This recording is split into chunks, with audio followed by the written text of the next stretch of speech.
হুজুর তখন কাঁদতে কাঁদতে বলে, বাজান কি আর বলবো, মদিনাওয়ালা নবী আমাকে ধমক দিছে রে বাজান, আমার বুঝি কপালটা পুড়ে গেছে রে বাজান, তোরা একটু আমাকে সহযোগিতা কর, তোদের মধ্যে নবীর মেহমানকে আসা জমির উদ্দিন নাম একটু দাঁড়ায় যাও। জমির উদ্দিন মাথা নিচু করে চোখের পানি ছেড়ে দিয়ে এমন মনে মনে আল্লাহকে ডাক দিয়ে বলেন, আল্লাহ গো, এই বুঝে আমি ধরা পড়ে গেলাম, বিনা অনুমতিতে 3 দিন মাদ্রাসার মসজিদে থাকলাম, কুয়ার পানি খাইলাম, আল্লাহ আমি তো ভর্তিও হই না, আল্লাহ তুমি আমাকে রক্ষা করো। হুজুর তখন কাঁদতে কাঁদতে বললেন, বাজান তুই দেরি করিস না, দাঁড়া, তুই বাংলাদেশি, বাংলাদেশ থেকে এসেছিস, মদিনার নবী সব জানায় দিছে, সব জানায় দিছে, তোর বয়স মাত্র 5 বছর, তোর বাপ কবর থেকে চাচ্ছে তুই কোরআনের জ্ঞানী হ, তোর মা বাংলাদেশ থেকে কান্দে, আজকে 3 দিন পর্যন্ত তুই এসেছিস, বাজান তুই একটু দাঁড়া, বাজান তুই একটু দাঁড়া। আসামির মতো চোখের পানি ছাড়তে ছাড়তে জমির উদ্দিন হাত জোর করে দাঁড়িয়ে কাঁদতে কাঁদতে বলেন, হুজুর গো, আমি অপরাধী আসামি জমির। হুজুর তখন বলে, না রে বাজান না, তুই অপরাধী না, তোর জন্য ছাত্র পেয়ে আমার কপালখানা ধন্য, তোর জন্য আজকে আমি আমার রাসূলকে স্বপ্নে দেখেছি। আলহামদুলিল্লাহ আলহামদুলিল্লাহ নাহমাদুহু ওয়া নাস্তাঈনুহু ওয়া নাস্তাগফিরুহু ونؤمن به ونتوكل عليه ونعوذ بالله من شرور أنفسنا ومن سيئات أعمالنا من يهده الله فلا مضل له ومن يضلله فلا هادي له ونشهد أن لا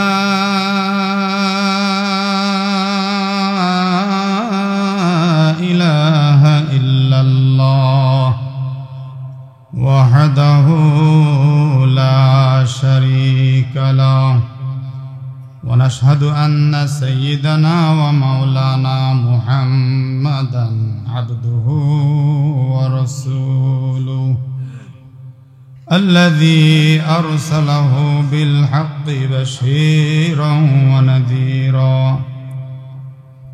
وداعيا إلى الله بإذنه وسراجا منيرا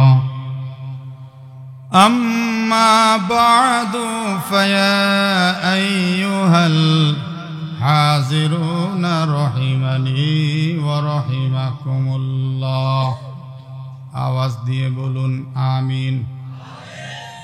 সকলেই জবান খুলে বলুন আমিন।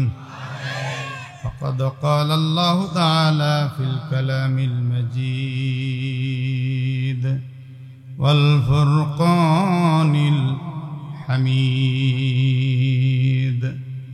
আমার সাথে সাথে সকলেই পড়ুন, আউযু বিল্লাহি মিনাশ শাইতানির।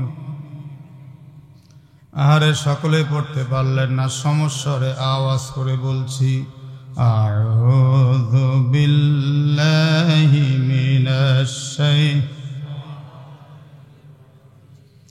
মাশাআল্লাহ, আর একটু উচ্চ আওয়াজে বলছি, বিসমিল্লাহির রহমানির।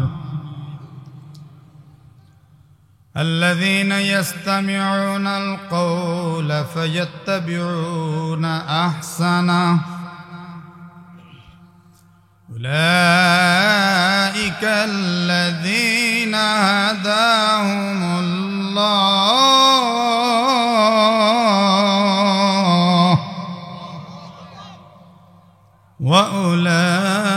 وأولئك هم أولو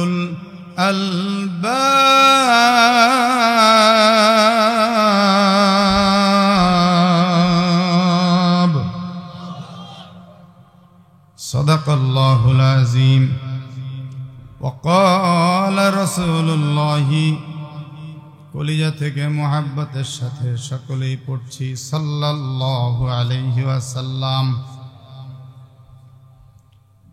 খায়রুকুম মান তাআল্লামাল কুরআনা ওয়া আল্লামাহু ওয়া ক্বালা রাসূলুল্লাহি সাল্লাল্লাহু আলাইহি ওয়াসাল্লাম আল জিহাদু মাযিন ইলা ইয়াউমিল কিয়ামাহ أو كما قال عليه الصلاة والسلام اللهم صل على محمد وعلى آل محمد كما صليت على إبراهيم وعلى آل إبراهيم إنك حميد مجيد اللهم بارك على محمد وعلى آل محمد كما باركت على إبراهيم وعلى آل إبراهيم إنك حميد مجيد لا إله ইল্লাল্লাহ। আওয়াজ করে কালেমা লা ইলাহা। মাশাআল্লাহ, যুবক ভাইরা একটু এক আওয়াজে জোরে সোরে সকলে লা ইলাহা লা ইলাহা ইল্লাল্লাহ লা ইলাহা লা ইলাহা ইল্লাল্লাহ লা ইলাহা।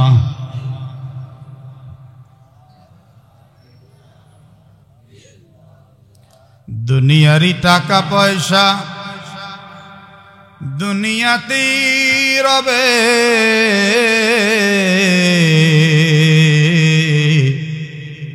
খালি হাতে কাফন সাথে কবরেতে যাবে। লা ইলাহা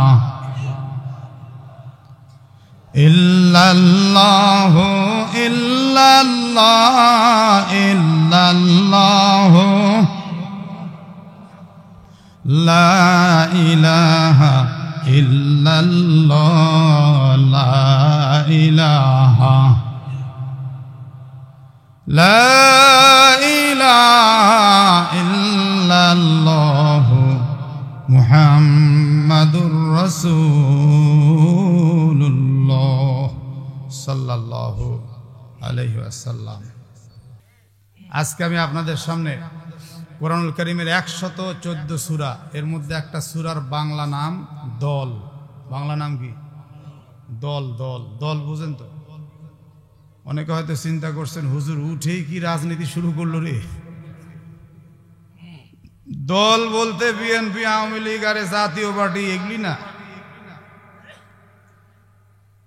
এই দলের আরবি আল্লাহ তাআলা কোরআনে উল্লেখ করেছেন জুমার, জা মিম র, জুমার। আরবিতে সূরার নামটা জুমার, বাংলাতে সূরার নাম বললাম দল। আল্লাহ তাআলা দুটো দলের কথা বলেছেন, সকলে একটু আওয়াজ করে বললে খুশি হব। কটি দল? এক দল জান্নাতি আর এক দল জাহান্নামী। এখন জান্নাতি দলের ডেফিনেশন কি, জাহান্নামী দলের ডেফিনেশন কি, এগুলি বলতে গেলে দুনিয়ার সব কথাই আসবে। আসবে কি আসবে না? রডের বদলে বাঁশ দিছে ওইটাও আসবে। কথা কন না কেন? টিয়ার আর কাবিখা সব মেরে খেয়ে ফেলে দিছে ওটাও আসবে। তো কোরআনে যা আছে সেটা না বলে খালি আন্দাজে দুসার কথা বলে বলে চলে যাব, এজন্য নাটোর থেকে আমাদের কানা হয়নি। আল্লাহ তাবারাকা ওয়া তাআলার এই দল নামক সূরার 18 নম্বর আয়াত আমি আপনাদের সামনে তেলাওয়াত করেছি। এই একটি আয়াতের আলোকে আমি কিছু ব্যাখ্যা বিশ্লেষণ আপনাদের সামনে তুলে ধরতে চাচ্ছি। রব বলছেন আল্লাযীনা ইয়াস্তামিউনাল কাউল, যারা আল্লাহর কথা শোনে অর্থাৎ কোরআন শোনে, ফায়াত্তাবিউনা আহসানা, এবং উত্তম রূপে মানার চেষ্টা করে, উলাইকাল্লাযীনা হাদাহুমুল্লাহ, আল্লাহ তাআলা তাদেরকে হিদায়াত দান করে দিলেন। উলাইকা হুম উলুল আলবাব, আল্লাহ বলেন এরাই হলো বুদ্ধিমান। তাহলে বুদ্ধিমান কারা, এখানে আল্লাহ পরিচয় তুলে ধরলেন। এক নম্বর, যারা কোরআন শোনে, কোরআনের কিছু কিছু শোনে আর কিছু কিছু শোনে না, এরকম বলে নাই কিন্তু। আল্লাহ বলছেন যারা কোরআনের সব কথা শোনে আর উত্তম রূপে মানার চেষ্টা করে। কোরআনে কি খালি নামাজের কথাই আছে, শুধু রোজার কথা, শুধু হজ যাকাতের কথা? হালালের কথা আছে, হারামের কথা আছে, মানুষ হত্যা করলে কি হবে সেটার কথাও আছে, হেফাজতে ইসলামের সাথীদেরকে যারা হত্যা করছে তাদের কি বিচার হবে সেটাও আছে, ছাত্র আন্দোলনে যারা মানুষ হত্যা করছে আর পালিয়ে চলে গেছে বলে বেঁচে গেছে এমন না, কোরআনে সেই কথাও আছে। ছাত্র জনতা কথা কও না কেন, আছে না নাই? তো এগুলি শুনতে তোমার তিতা লাগে।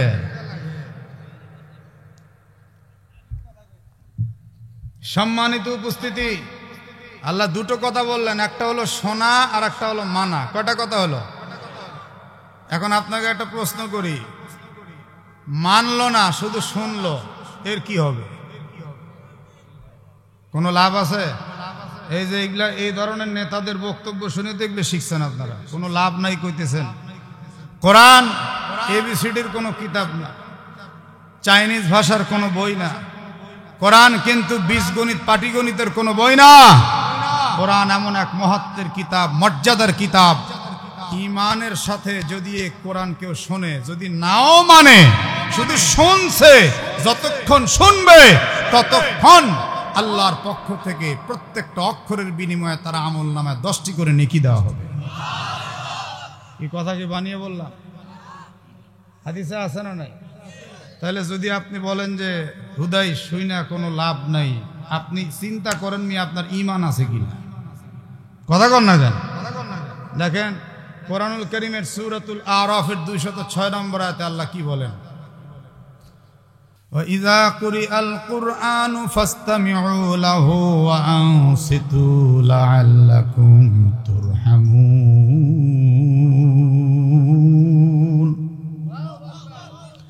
আল্লাহ বলেন যখন কোরআন পাঠ করা হবে, ফাসতামিউ লাহু ওয়া আনসিতু, তখন তোমরা চুপচাপ শ্রবণ করতে থাকো, লাআল্লাকুম তুরহামুন, তবে তো আমি আল্লাহ তাআলা আমার পক্ষ থেকে তোমাদের উপরে খাস রহমত বর্ষণ করে দেব।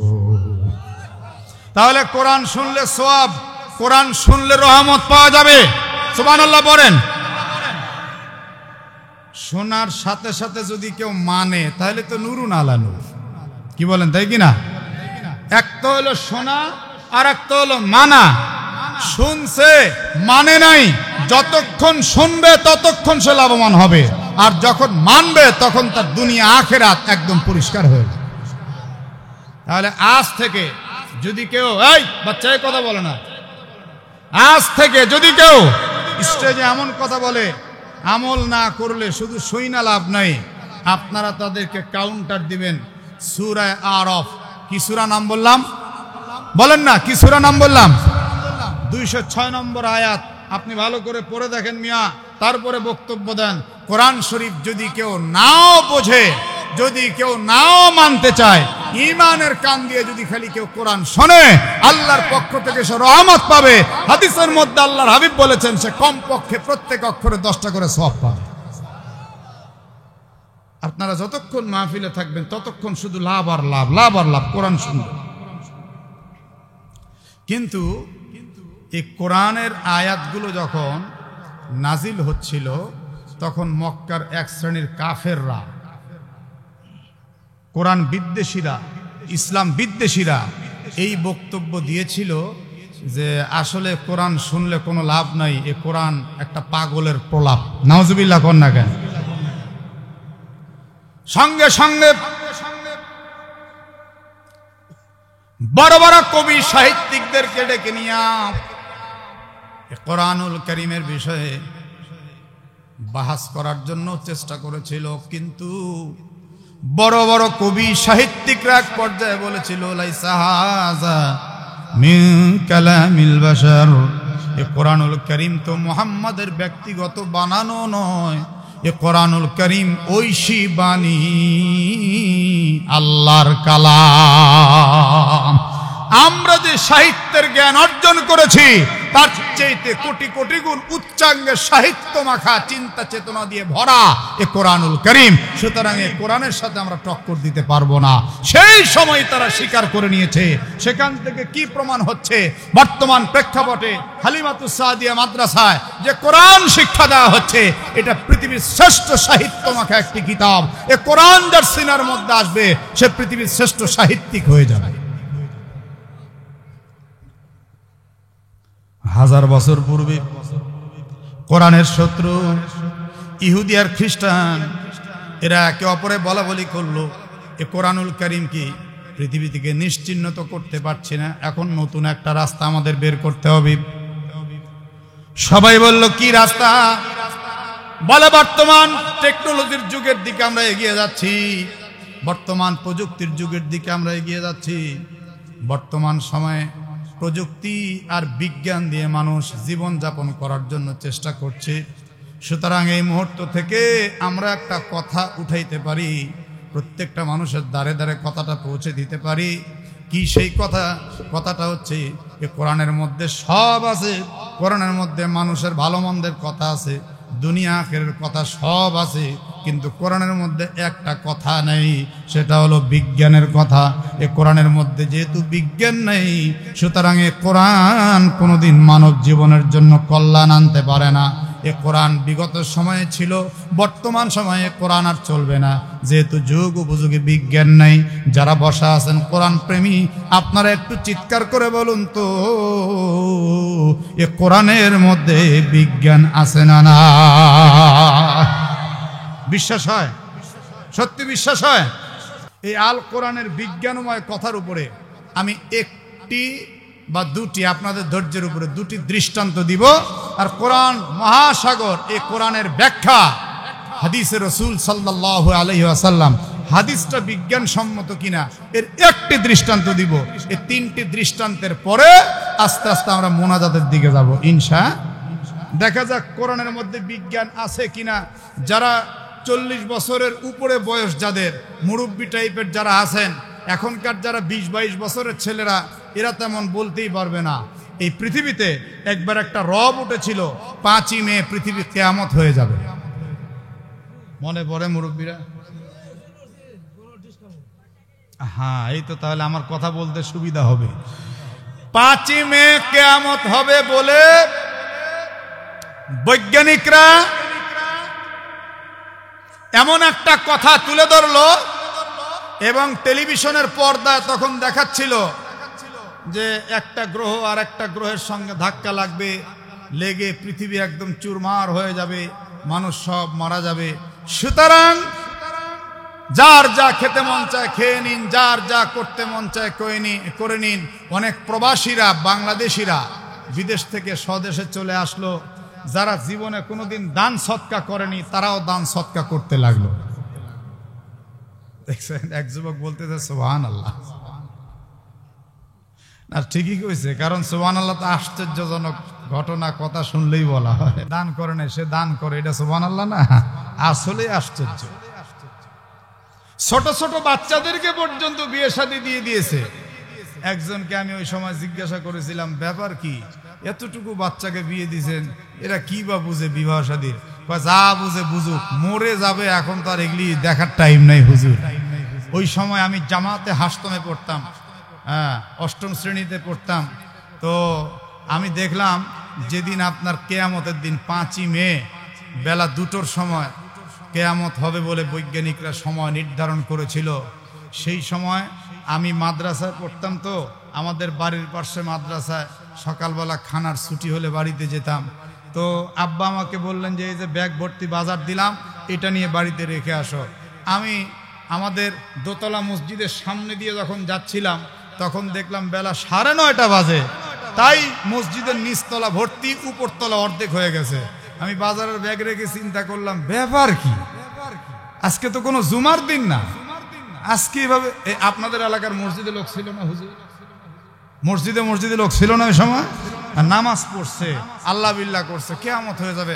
মানুষ এত বিশ্বাস করছে যে হ্যাঁ মরে যাবার বোধহয় বাঁচবো টাচবো না। তা আমি দেখলাম আমাদের এলাকার একজন কুখ্যাত সুদারু, শতকরা 10 টাকা খেত। আপনাদের এলাকা মনে হয় সুদখোর নাই? তো থাকলে একটু জোরে বলতে হবে, যুবকেরা আওয়াজ করে বলো, আছে নাকি? ওয়াজ তাইলে ঠিক মতো শুরু হয়েছে। এই ব্যাটটা জীবনে কোনোদিন মসজিদে আসে নাই, অথচ সুদখোরকে দেখতে পাচ্ছি বাম বগলের নিচে একটু কাঁথা বালিশ নিয়ে আর ডান হাতে একটা টিফিন বাটি নিয়ে কাঁপতে কাঁপতে আসতেছে। আল্লাহ লা ইলাহা ইল্লা আনতা। আমি কই ব্যাপার কি রে? হ্যাঁ, ভূতের মুখে রাম রাম শোনা যায়, এটা কি? তো উনি যখন আসলেন তো আমি লম্বা একটা সালাম দিলাম, বড় মানুষ, আসসালামু আলাইকুম কাকা। ওয়ালাইকুম সালাম। কই নেই? কয় তোর হাতে বাজারের ব্যাগ কে? বললাম বাড়িতে রান্না বান্না করবে। কয় মুন্সির ঘরের মুন্সি, বেলা 2টায় হবে কিয়ামত আর তুই এখনো খানা নইয়া পড়ে গেছস। আমি কই সমস্যা কি? কয় যে না না, কিয়ামত হবে, আল্লাহর ঘরে ঢোক। আমি বললাম কাকা আপনি তো আল্লাহর ঘরে ঢোকার মানুষ না, আপনি তো সারাটা জীবন মসজিদের বিরুদ্ধে মাদ্রাসার বিরুদ্ধে বলে গেছেন, আপনি সুদ খান, আপনি কেন আল্লাহর ঘরে ঢুকবেন? ও তখন বলছে শোন, আমি ব্রিটিশ পিরিয়ডে এক মৌলভী সাহেবের মুখে ওয়াজ শুনছিলাম। মৌলভী সাহেব বলছিল যে কিয়ামত যেদিন হবে সেদিন সব কিছু ভেঙে চৌচির হয়ে যাবে, কিন্তু আল্লাহর ঘর মসজিদ ভাঙবে না, এই মসজিদটা উড়াল দিয়ে জান্নাতের মধ্যে ঢুকবে। তা আমি তাই চিন্তা করছি মসজিদে ঢুকবো, এমন নামাজ স্টার্ট দিব চোখ বন্ধ করে, চোখ খুলতাম না, আল্লাহ যা করে একেবারে স্টার্ট দিব তো দিব, আল্লাহু আকবার, চোখ খোলা খোলি নাই, 2 রাকাতে একদম কিয়ামত পার। তারপরে যখন মসজিদ ঘর উড়াল দিয়ে জান্নাতে যাবে তখন আল্লাহ সবাইরে বলবে চোখ খোল, আমি চোখ খুলে দেখবো আমি দুনিয়ায় নাই, আমি জান্নাতে। বললাম বাহ, খুব সস্তা তো, এত সহজে আপনি জান্নাতে চলে গেলেন। বলে হ্যাঁ এটা খুব সহজ, তাড়াতাড়ি।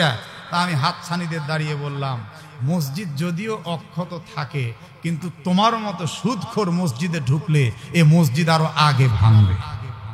তোমার মতো সুদখোর মসজিদে আগে ঢুকবে, তুমি সুদে থেকে তওবা করো, তাছাড়া আমি তোমাকে যেতে দিতে পারি না।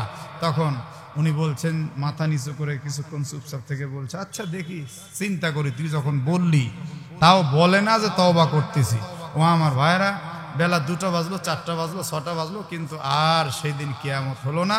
আল্লাহর রহমতে এই ভদ্রলোক এখনো বেঁচে আছেন, আল্লাহর শুকরিয়া। তবে কিয়ামতের পর থেকে আজ পর্যন্ত সে আর কোনো সুদ খায় না। একটু আওয়াজ করে কি বলা যাবে হেদায়েতের মালিক কে? তো যাই হোক, 5 দিন পরে, কিয়ামতের 5 দিন পরে, কিয়ামতের 5 দিন পরে একটা ইংলিশ কাগজের মধ্যে, খবরের কাগজে একটা চাঞ্চল্যকর খবর আসলো। 5 বাঙালি মিলে আমেরিকার ক্যালিফোর্নিয়ায় নতুন কিয়ামত শুরু করছে। এই একটা হিডিং দিছে, মারাত্মক ব্যাপার। কিয়ামত আবার বাঙালি কেমনে তৈরি করে? তো খবরটা সুন্দর মতো পড়ে বোঝা গেল আমেরিকার ক্যালিফোর্নিয়াতে 5 জন বাঙালি হাতে হাত দিছে, দিয়ে একে অপরে ওয়াদা করছে যে আমরা মরবো, এই আমেরিকাতে মরবো, কিন্তু বাংলাদেশে যাব না, গেলে আর আসতে পারবো না দোস্ত, এত টাকা পয়সা নেই। তো যখন কিয়ামতের ডেট পার হয়ে গেছে, কিয়ামত হলো না, তখন এই 5 জন মিলে আবার ওয়াদা করলো এই ক্যালিফোর্নিয়া হাইওয়ে রোড দিয়ে ওই বৈজ্ঞানিকরা মর্নিং ওয়াক করে, দৌড়াদৌড়ি করে, স্বাস্থ্য ঠিক রাখার জন্য জগিং করে, ব্যায়াম করে, আমরা এই বৈজ্ঞানিকদেরকে মাইরে একেবারে অবস্থা খারাপ করে ফেলবো। আল্লাহ যা করে। বাঙালির রাগ আছে না নাই? এ ভালো ভালো বাঙালি খুব সহজ সরল, যদি একবার ধরে হাসিনারেও নামায় সারে, কথা কর না, যদি একবার ধরছে কিচ্ছু মানে না, সেনাবাহিনী গুলি করে। আর আমার ছাত্ররা কি কইছে, বুকের মাঝে উঠছে ঝড়, বুক পেতেছি গুলি কর, কথা কর না গে। তখন গুলি করছে 100টা, আর ছাত্র সামনে বুক পাচ্ছে 1000টা। সেনাবাহিনী কর দরকার নেই, পারলাম না। এই হলো বাঙালি।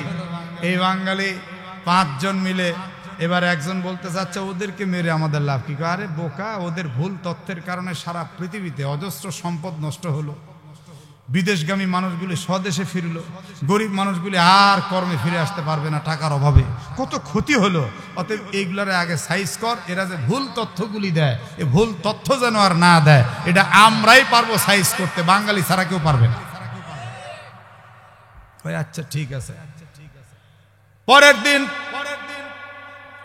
একদম প্রত্যুষে দেখা গেল ওই 3 বৈজ্ঞানিক রাস্তা দিয়ে দৌড়াদৌড়ি করতেছে, 2 সাইডে চিকন 2টা, মাঝখানেরটা খুব মোটা সোটা।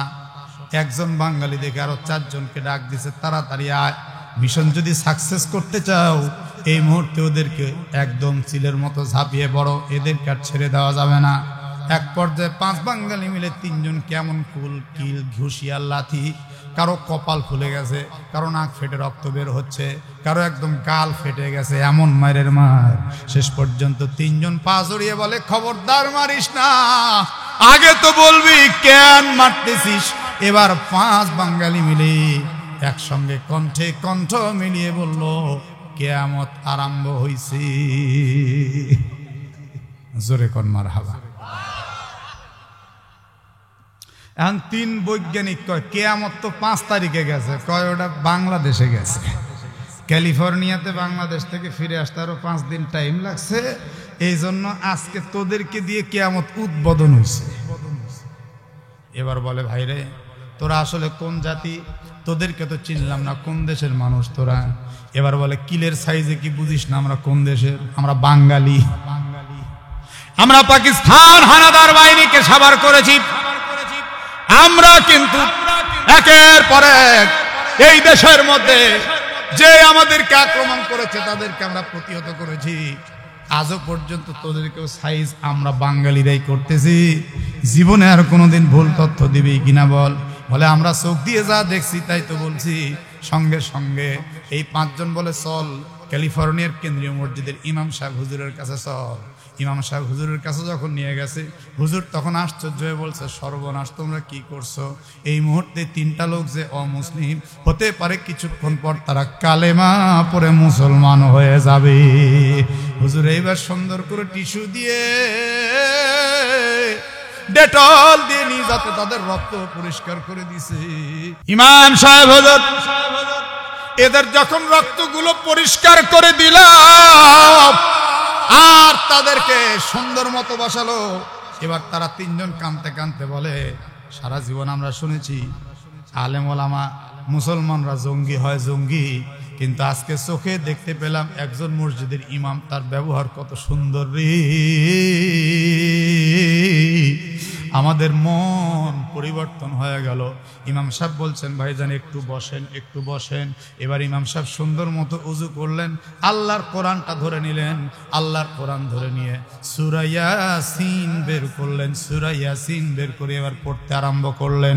ওয়াশ-শামসু তাজরি লিমুস্তাকাররিন লাহা যালিকা তাকদীরুল আজিজিল আলিম ওয়াল কমারা কদ্দারনাহু মানাজিলা হাত্তা আদা কাল উরজুনিল কদিম লাশ-শামসু ইয়ামবাগি লাহা তুদরিকাল কমার ওয়ালাল লাইলু সাবিকুন নাহার ওয়া কুল্লুন ফি ফালাকিন ইয়াসবাহুন।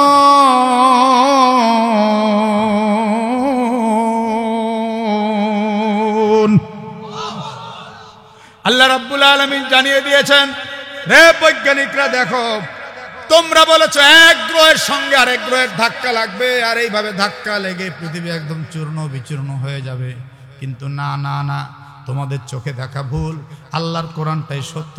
তোমরা দেখো, আল্লাহ তাবারাক ওয়া তাআলা বলেছেন, চন্দ্রের মনে চন্দ্র তার কক্ষপথে চলতে থাকবে, সূর্যের মতো সূর্য তার রাস্তায় চলতে থাকবে, গ্রহ উপগ্রহ যার যার রাস্তায় চলতে থাকবে, কুল্লুন ফি ফালাকিন ইয়াসবাহুন, এমনকি যার যার কক্ষপথে শেষে ঘুরতে থাকবে।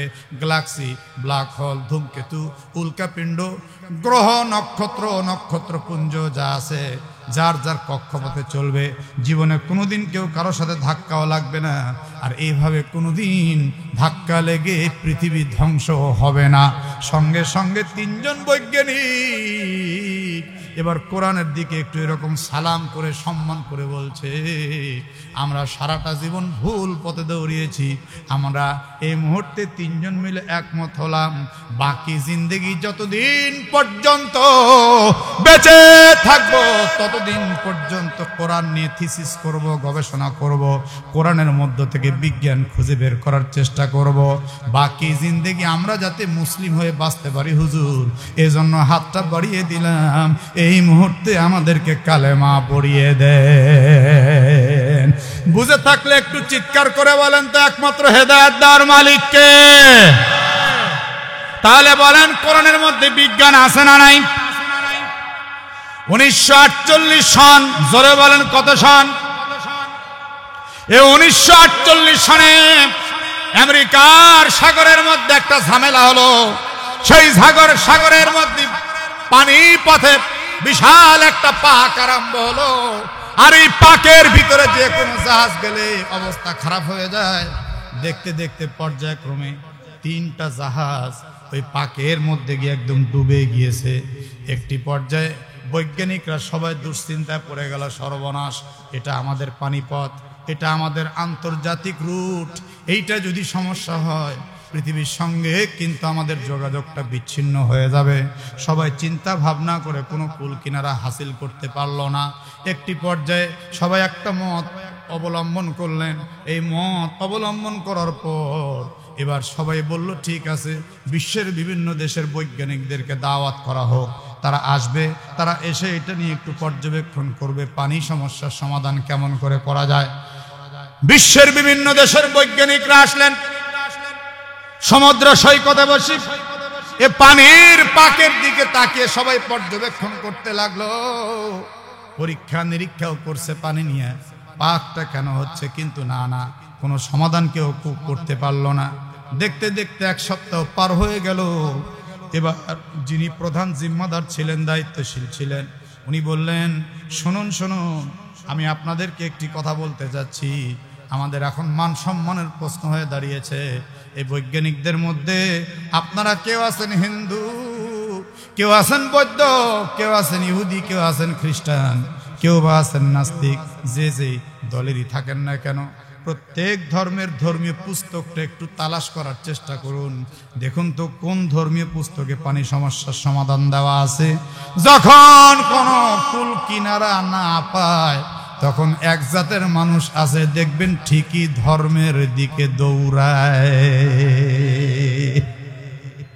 ঠিক বাড়ি গিয়ে গয়ে বাংলাদেশেও যারা খুব ঠেলার মধ্যে পড়ে তখন কিন্তু মসজিদেও যায়, হুজুরদের কাছেও দোয়া চায়। কথা কর না কেন? এমনি হুজুর দেখতে পারে না, হুজুররা দেখলে নাক ছিটকায়, কিন্তু ঠেলায় পড়লে হুজুর একটু দোয়া করবেন। আমাদেরকে পাইছেন তো খালি 3 কামে, আর তো কোনো কাম নাই। 1 নাম্বার মাখরাজ বিয়া পড়ানোর লাগিয়া, 2 নাম্বার মাখরাজ সন্তান হলে আজান দেওয়ার লাগিয়া, 3 নাম্বার মাখরাজ মানুষ মরলে জানাজার লাগিয়া। আর কোনো কাম তো আমাদের নেই। কথা কর না কেন? এই তো আমাদেরকে পাইছেন যে হুজুররা মসজিদে থাকবে, আর কার বাড়ির কোন দিন বিয়া হবে বিয়াটা পড়াবে, আর সন্তান হইলে আজানটা দিবে, আর কেউ মরলে জানাজাটা দিবে। এই হলো হুজুরদের কাম। ঘোড়ার ডিম। হুজুররা নবুয়তের কাজও করবে, হুজুররা খেলাফতের কাজও করবে। তোমরা জাতির কল্যাণ চাও, আমরা কি আমাদের রবের বান্দা নই? আমরা কি জাতির কল্যাণ চাইতে পারি না? আমরা কি সমাজের উন্নয়নের চেষ্টা করতে পারি না? আমার নবী মদিনার জিন্দেগিতে 10 বছর যেভাবে মদিনা শাসন করেছেন, আবু বকর সিদ্দিক শাসন করেছেন, ওমর ফারুক শাসন করেছেন, উসমান গনি শাসন করেছেন, হযরত ওমর ফারুক আলী শাসন করেছেন, আমরাও ঠিক আল্লাহর কোরআন দিয়ে সামনে বাংলাদেশকে শাসন করতে চাই।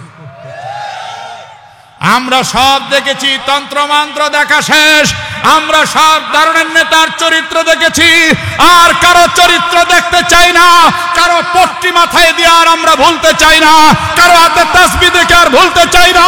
সবগুলিকে লাথি মেরে আগামীর বাংলা সমাজ, মদিনার সমাজ করতে চাই। এই সমাজ করতে গিয়ে যদি বুকের তাজা রক্ত দিতে হয়, কারা কারা রাজি আছে? আল্লাহু আকবার বলো, হাত তুলে আল্লাহর দেখা।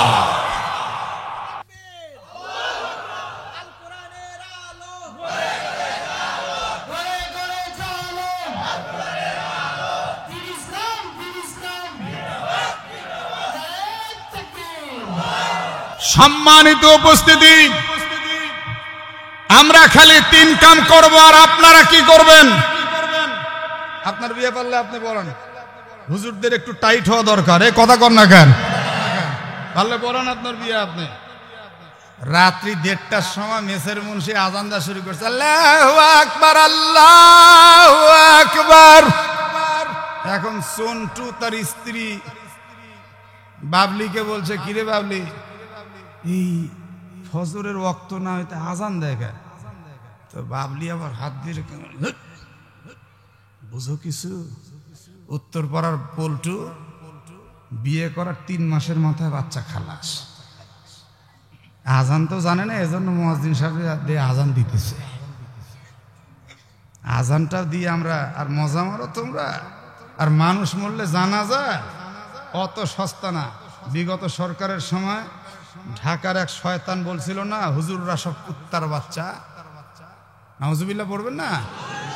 এই শয়তান বলছিল হুজুররা সব কুত্তার বাচ্চা, কুত্তার বাচ্চা। তো ওই মসজিদের ইমাম সাহেবকে দিয়ে জানাজাও করাইছে। 1 সপ্তাহ পরে ওই শয়তান মারা গেছে, তখন তার জানাজা ওই ইমাম সাহেবকে দিয়ে পড়াইছে, মহল্লার ইমাম। এখন সব এলাকায় কিন্তু আলেমদের একটা ইউনিটি, একতা, কিছু দল, ইমাম সমিতি, মুয়াজ্জিন সমিতি বা বিভিন্ন দল থাকে না? কথা বলেন ভাই। তো ইমাম সমিতির লোকজন সবাই গিয়ে ফজরের নামাজের পর হাজির। কিরে তুই জানাজা পড়ালি কেন? ও আমাদেরকে কুত্তার বাচ্চা বলছে। হুজুর রা কুত্তার বাচ্চা মানে নবী পর্যন্ত কথা পৌঁছায় গেছে। তাহলে তুই এর জানাজা পড়ালি কেন? তুইও কুত্তার বাচ্চা, আমিও কুত্তার বাচ্চা, সব হুজুর কুত্তার বাচ্চা। ও এত ভালো লোক, ওর জানাজা পড়লে ওর মতো ভালো লোক পড়বে, তুই কেন জানাজা পড়ালি? সুতরাং ইমাম সমিতির মধ্যে প্রকাশ্যে তোর বিচার হবে। এ হুজুর তখন হাত জোর করে বলছে, ভাই চাকরি করি, কমিটির হুকুম না মানলে তো আমার চাকরি যায়, এই জন্য আমি জানাজাটা পড়াইছি। বলে না, কোন মানামানি নেই, তোর বিচার হবে। তখন কানতে কানতে হাত জোর করে বলছে, আমি বলতে চাইছিলাম না কথাটা, তাও যখন আপনারা ছাড়তেছেন না, জনসম্মুখে আমার বিচার করবেন বলে এরকম বারবার হুঙ্কার ছাড়ছেন, তাহলে সত্যটা আমাকে বলতে হবে। আমি জানাজা করছি এটা ঠিক, কিন্তু ওযু করিনি, ওযু ছাড়াই মারছি।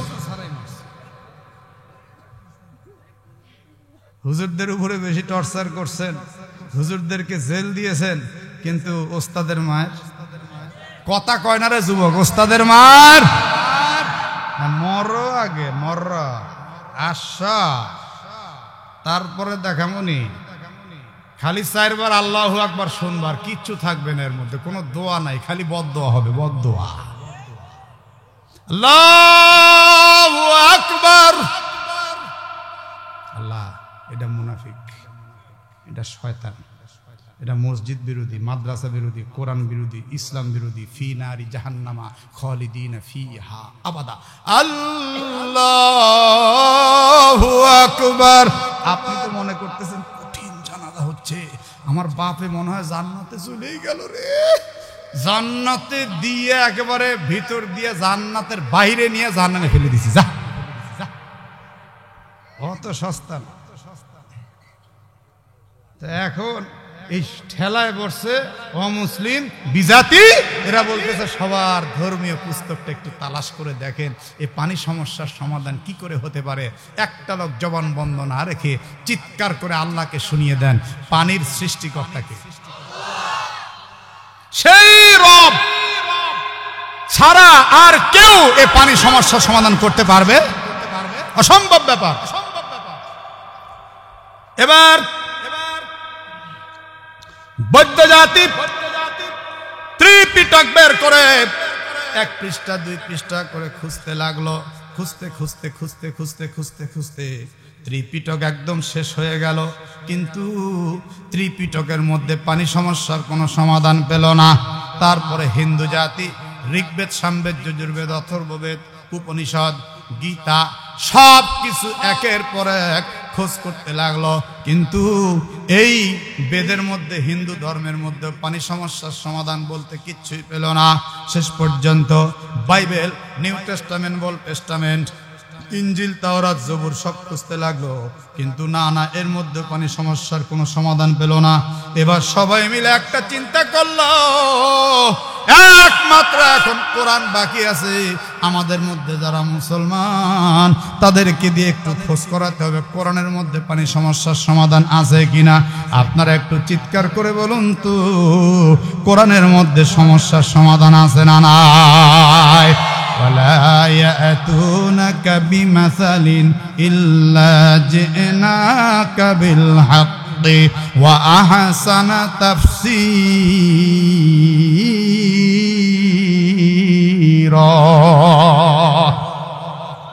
আমি বলবো সব সমস্যার সমাধান আপনারা বলবেন দিতে পারে আল কোরআন। বলতে পারবেন? যে বলবে না বুঝবেন ওর মধ্যে মুনাফিকি আছে। এক আওয়াজে বলে দেন সব সমস্যার সমাধান। হলো না গর্জিয়াস আওয়াজে বলতে হবে সব সমস্যার সমাধান। মাশাআল্লাহ, এক আওয়াজে যুবকেরা সব সমস্যার সমাধান। এই কথা কি স্লোগানে না বাস্তবে করবে?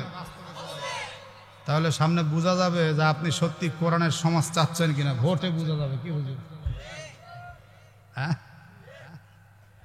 সম্মানিত উপস্থিতি, এবার মুসলমানদের কাছে বিজাতিরা এসে বলছে, ভাইজান আমাদের শুধু নয় আপনাদেরও সম্মানের ব্যাপার। এই পানি সমস্যার সমাধান না হলে আন্তর্জাতিক রুট ক্লিয়ার হবে না। তাহলে আপনাদের কোরআনটাকে একটু মন্থন করে দেখবেন, কোরআনের মধ্যে পানি সমস্যার ব্যাপারে কিছু বলা আছে কিনা। একটি পর্যায়ে মুসলমানরা বলল, তোমরা কোরআন থেকে সমাধান যদি চাও অবশ্যই তোমাদেরকে পবিত্র হয়ে কোরআনের যিনি রব তার কাছে একটু দোয়া করতে হবে। দোয়া বলেন তো, দোয়ার দরকার আছে না নাই? এবার সবাই মিলা সমুদ্রের পানিতে গোসল করে পবিত্রতা অর্জন করে আসমানের দিকে তাকিয়ে চিৎকার করে কাঁদতে কাঁদতে বলে, আল্লাহ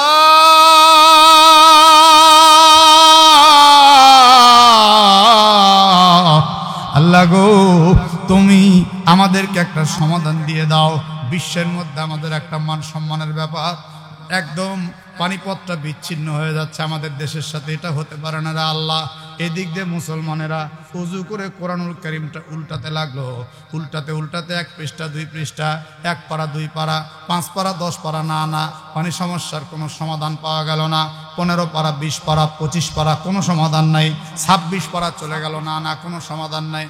একটু পর সবাই বলে কোনো সমাধান কি পাওয়া গেল? না সমাধান পাওয়া গেল না। 27 পারার 1 পৃষ্ঠা 2 পৃষ্ঠা করতে 10 নম্বর পৃষ্ঠায় যখন চলে গেল, তখন দেখা গেল যে সূরাটা তাওরাতেও নাই, যে সূরাটা ইনজিলেও নাই, যে সূরাটা জাবুরের মধ্যেও নাই, যে সূরাটা ত্রিপিটকের মধ্যে নাই, যে সূরাটা ঋগ্বেদ সামবেদ যজুর্বেদ অথর্ববেদের মধ্যেও নাই, যা গীতার মধ্যেও নাই, যা উপনিষদের মধ্যেও নাই, কোন জায়গায় নাই। এত সুন্দর একটা সূরা, তার বাংলা নাম দয়া, আরবি নাম সূরা আর রহমান। সূরা আর রহমান আছে না নাই?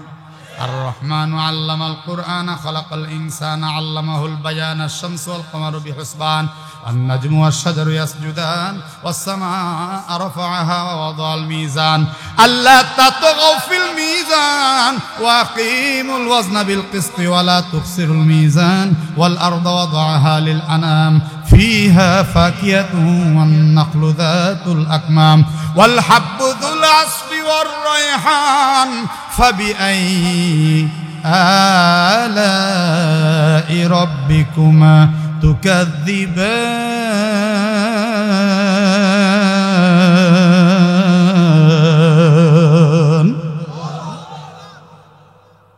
সূরার নাম দয়া। সবাই এবার হাওমা করে কাঁদতে বলে, দয়া সূরার মধ্যে একটা দয়া হবে। মারহাবা কোন। এবারে 1 আয়াত 2 আয়াত করে পড়তে লাগলো। ওরা তো আলেম না, এত কিছু বোঝে না। একটা আয়াত পেয়ে গেল, ইয়াখরুজু মিনহুমাল লুলুউ ওয়াল মারজান ফাবিআইয়ি আলাই রাব্বিকুমা তুকাযযিবান। ইয়াখরুজু মুজারের সিগা, খরাজা মাজির সিগা, খরাজা ইয়াখরুজু বাহির হবে, আল খুরুজু নিকালনা। কি বাহির হবে? লুলু আল মারজান। লুলু একটা পাথরের নাম, মারজান একটা পাথরের নাম। বেশ কিমতি দুটি পাথর বের হবে। এত চিন্তা তারা করলো না। এবার সবাই বলল সমাধান পেয়ে গেছি। মারহাবা কর। একে অপরকে বলল কি সমাধান হলো, কি সমাধান হলো? বলে সমাধান হচ্ছে এই পানির নিচে জাহাজ তো ডুবে গেল, কিন্তু পানির একদম মাটির নিচে কি আছে আমাদেরকে একটু দেখতে হবে, এখানে ডুবারু নামায় দিতে হবে। বলে ডুবারু কেমনে না বাবা, যে স্রোত আর যে পাক। বলে পাক উপরে হচ্ছে কিন্তু মাটির মধ্যে কোনো পাক নাই, সুতরাং লোহার শিকল বেঁধে আমরা ডুবারু নামায় দিব। চারজন ডুবারু যখন নামিয়ে দেওয়া হলো, এই চারজন দীর্ঘ 7 থেকে 8 ঘন্টা পর আলামত নিয়ে ফিরে আসলো।